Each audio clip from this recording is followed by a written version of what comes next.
You ask Tiger to solve. This deals with linear equations with one unknown. The final result is x equals 1. Let's solve it step by step. Group all constants on the right side of the equation. Add 2/3 to both sides. Combine the fractions. Combine the numerators. Reduce the zero numerator. Simplify the arithmetic.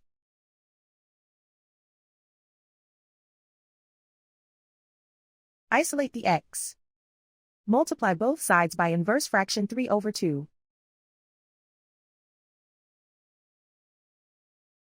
Group like terms. Multiply the coefficients. Simplify the fraction. Multiply the fractions. Simplify the fraction. And so the final result is x equals 1.